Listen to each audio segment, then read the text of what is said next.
ಬೆಳಗಾವಿಯ ಚಳಿಗಾಲ ಅಧಿವೇಶನದ ಸಂದರ್ಭ ವಿಧಾನ ಪರಿಷತ್ನಲ್ಲಿ ಆದಂತಹ ಅವಾಚ್ಯ ಶಬ್ದ ಬಳಕೆ ಪ್ರಕರಣಕ್ಕೆ ಈಗ ಬಿಗ್ ಟ್ವಿಸ್ಟ್ ಸಿಕ್ಕಿದೆ. ವಿಧಾನ ಪರಿಷತ್ನಲ್ಲಿ ನಡೆದ ವಾಕ್ ಸಮರದ ವಿಡಿಯೋ ಕೊಡಲೊಪ್ಪದ ಸಭಾಪತಿ. ಹಾಗಾದ್ರೆ ಆ ಪ್ರಕರಣದಲ್ಲಿ ಸಿಕ್ಕಿರೋ ತಿರುವೇನು? ಆ ಪ್ರಕರಣದ ಇಂಚಿಂಚು ಮಾಹಿತಿ ನಿಮ್ಮ ಫ್ರೀಡಂ ಟಿವಿ ಸ್ಕ್ರೀನ್ ಮೇಲೆ.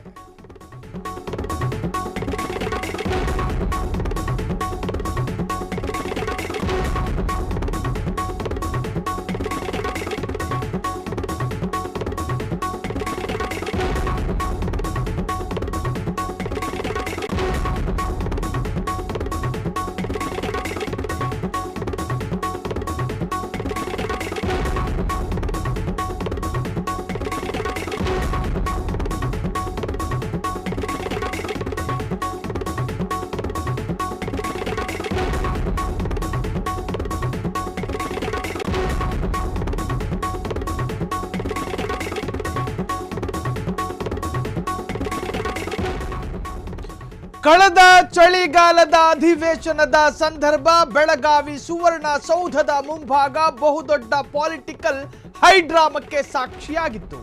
ಅದೇ ಸಂದರ್ಭದಲ್ಲಿ ವಿಧಾನ ಪರಿಷತ್ನಲ್ಲೂ ಕೂಡ ಕಲಾಪ ನಡೀತಾ ಇತ್ತು. ಆದ್ರೆ ಅಲ್ಲಿ ನಡೆದಿದ್ದೇ ಬೇರೆ. ಸಚಿವೆ ಲಕ್ಷ್ಮಿ ಹೆಬ್ಬಾಳ್ಕರ್ ವಿರುದ್ಧ ಬಿಜೆಪಿಯ ಎಂಎಲ್ಸಿ ವಿಧಾನ ಪರಿಷತ್ ಸದಸ್ಯ ಅವಾಚ್ಯ ಶಬ್ದಗಳಿಂದ ನಿಂದನೆ ಮಾಡಿದ್ರು ಎನ್ನುವಂತಹ ಬಹುದೊಡ್ಡ ಆರೋಪಕ್ಕೆ ಸಂಬಂಧಪಟ್ಟ ಹಾಗೆ ವಿಧಾನ ಪರಿಷತ್ನಲ್ಲಾದ ಪೊಲಿಟಿಕಲ್ ಹೈಡ್ರಾಮಾ ನಿಜಕ್ಕೂ ಕೂಡ ಬಹಳಷ್ಟು ಚರ್ಚೆಯಾಗಿತ್ತು. ಆದರೆ ಆ ಪ್ರಕರಣಕ್ಕೆ ಈಗ ಬಹುದೊಡ್ಡ ತಿರುವು ಸಿಕ್ಕಿದೆ, ಬಹುದೊಡ್ಡ ಪೊಲಿಟಿಕಲ್ ಟರ್ನ್ ಪಡೆದುಕೊಂಡಿದೆ. ಹಾಗಾದ್ರೆ ಅದೇನು? ಸಿಟಿ ರವಿ ಆ ವಿಡಿಯೋದಲ್ಲಿ ಪದಪ್ರಯೋಗ ಮಾಡಿದ್ದು ಅಸಲಿನ ಅಥವಾ ನಕಲಿನ? ಸಿಟಿ ರವಿ ಲಕ್ಷ್ಮಿ ಹೆಬ್ಬಾಳ್ಕರ್ ವಿರುದ್ಧ ಅವಾಚ್ಯ ಪದವನ್ನ ಬಳಕೆ ಮಾಡಿದ್ರು. ಆದರೆ ಸಚಿವೆ ಲಕ್ಷ್ಮಿ ಹೆಬ್ಬಾಳ್ಕರ್ ಕೂಡ ವಿವಾದಾತ್ಮಕವಾದಂತಹ ಹೇಳಿಕೆಯನ್ನೇ ಕೊಟ್ಟಿದ್ರು. ವಿವಾದಾತ್ಮಕವಾದಂತಹ ಪದಪ್ರಯೋಗ ಲಕ್ಷ್ಮಿ ಹೆಬ್ಬಾಳ್ಕರ್ ಕೂಡ ಮಾಡಿದ್ರು. ಕೊಲೆಗಾರ ಅಂತ ಹೇಳಿ ಸಿಟಿ ರವಿಯನ್ನ ಅತಿ ಸಂಬೋಧನೆ ನಡೆಸಿದ್ರು. ಆದರೆ ಸಿಟಿ ರವಿ ನಾನು ಆ ತರಹದ ಪದವನ್ನೇ ಬಳಸಿಲ್ಲ ಅಂತ ಹೇಳಿದ್ರು, ವಾದ ಮಾಡಿದ್ರು. ಇನ್ನು ಆ ವಿಧಾನ ಪರಿಷತ್ನ ಆಗಿನ ಸ್ಪೀಕರ್ ಆಗಿದ್ದಂತಹ ಹೊರಟ್ಟಿ ಕೂಡ ಈ ಒಂದು ಪ್ರಕರಣದಲ್ಲಿ ಸಿಟಿ ರವಿ ಆ ತರಹದ ಪದವನ್ನೇ ಬಳಸಿಲ್ಲ ಅಂತ ಹೇಳಿ ಅವರು ಸಮರ್ಥನೆ ಮಾಡ್ಕೊಂಡಿದ್ರು. ಆದರೆ ಸಿಐಡಿ ತನಿಖೆ ಚುರುಕುಗೊಳ್ತು. ಈ ಒಂದು ಆಡಿಯೋವನ್ನು ಫೊರೆನ್ಸಿಕ್ಗೆ ಕಳುಹಿಸಲಾಯಿತು. ಆ ಫೊರೆನ್ಸಿಕ್ನಲ್ಲಿ ಈ ಆಡಿಯೋದಲ್ಲಿ ಈ ತರಹದ ಪದಪ್ರಯೋಗ ಸಿಟಿ ರವಿ ಮಾಡಿದ್ದಾರೆ ಅನ್ನೋದು ಸಾಬೀತಾಗಿದೆ. 4 ಗಂಟೆಯ ವಿಡಿಯೋದಲ್ಲಿ 7 ಬಾರಿ ಸಿಟಿ ರವಿ ಕೆಟ್ಟ ಪದವನ್ನು ಪ್ರಯೋಗ ಮಾಡಿದ್ದಾರೆ ಎಂದು ಸಾಬೀತಾಗಿದೆ, ದೃಢ ಆಗಿದೆ. ಎಲ್ಲೋ ಒಂದು ಕಡೆ ಸಿಟಿ ರವಿ ಸಿಐಡಿ ತನಿಖೆಯನ್ನು ಕೂಡ ಒಪ್ಪಿಕೊಂಡಿಲ್ಲ. ಸಿಐಡಿ ಎನ್ನುವಂತಹದ್ದು ರಾಜ್ಯ ಸರ್ಕಾರದ ನಿಯಂತ್ರಣದಲ್ಲಿದೆ, ಅಧೀನದಲ್ಲಿದೆ. ಹಾಗಾಗಿ ಸರ್ಕಾರ ಹೇಳಿದಂತೆ ಅಥವಾ ಸರ್ಕಾರ ಬರೆದಿರೋ ಕಥೆಗೆ ಅವರೆಲ್ಲರೂ ನಟನೆ ಮಾಡ್ತಾರೆ ಎನ್ನುವಂಥ ಅರ್ಥದಲ್ಲಿ ಅಭಿಪ್ರಾಯವನ್ನು ವ್ಯಕ್ತಪಡಿಸಿದ್ರು. ಸಿಬಿಐಗೆ ವಹಿಸಿ ಅಂತ ಹೇಳಿ ಅವರು ಕೂಡ ಒತ್ತಾಯಿಸಿದ್ರು. ಆದರೆ ಸಿಐಡಿ ತನಿಖೆ ಚುರುಕುಗೊಂಡಿದೆ.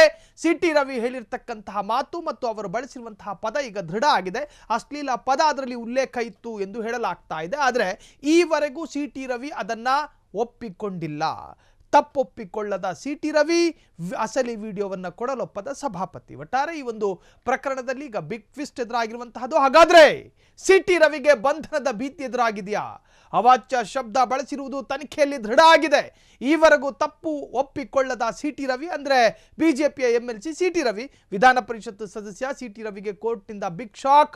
ವಾಯ್ಸ್ ಸ್ಯಾಂಪಲ್ ನೀಡುವಂತೆ ಸಿಟಿ ರವಿಗೆ ಕರ್ನಾಟಕ ಹೈಕೋರ್ಟ್ ಸೂಚನೆ ನೀಡಿದೆ. ನೋಡಿ, ಯಾವುದೇ ಪರಿಷತ್ ಆಗಿರಲಿ, ಅದು ವಿಧಾನಸಭಾ ಆಗಿರಲಿ, ವಿಧಾನ ಪರಿಷತ್ ಆಗಿರಲಿ, ರಾಜ್ಯಸಭಾ ಆಗಿರಲಿ, ಲೋಕಸಭಾ ಆಗಿರಲಿ, ಅವೆಲ್ಲವೂ ಕೂಡ ಅತ್ಯಂತ ಭದ್ರತೆ ಇರತಕ್ಕಂತಹ ಒಂದು ತಾಣ.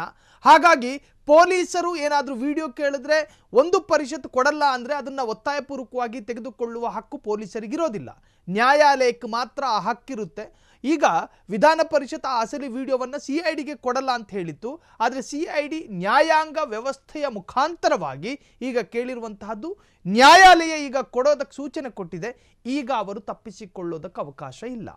ವಿಧಾನ ಪರಿಷತ್ ಆಗಿರಲಿ, ವಿಧಾನಸಭಾ ಸಭಾಪತಿಗಳೇ ಆಗಿರಲಿ, ನ್ಯಾಯಾಲಯ ಕೇಳಿದ ಮೇಲೆ ಕೊಡಲೇಬೇಕಾಗುತ್ತೆ. ಒಂದು ವೇಳೆ ಅಸಲಿ ವಿಡಿಯೋ ಕೊಟ್ಟು ಆ ಅಸಲಿ ವಿಡಿಯೋಗೂ ಮತ್ತು ಸಿಐಡಿ ತನಿಖಾ ಸಂಸ್ಥೆಯಲ್ಲಿರ್ತಕ್ಕಂಥ ವಿಡಿಯೋಗೂ ತಾಳೆ ಹಾಕಿ ನೋಡಿದಾಗ ಒಂದು ವೇಳೆ ದೃಢ ಆದರೆ ಖಂಡಿತ ಸಿಟಿ ರವಿಗೆ ಕಂಟಕ ಕಟ್ಟಿಟ್ಟ ಬುತ್ತಿ ಇದು. ಲಕ್ಷ್ಮೀ ಹೆಬ್ಬಾಳ್ಕರ್ ಪ್ರಕರಣಕ್ಕೆ ಸಂಬಂಧಪಟ್ಟ ಮೇಜರ್ ಡೆವಲಪ್ಮೆಂಟ್.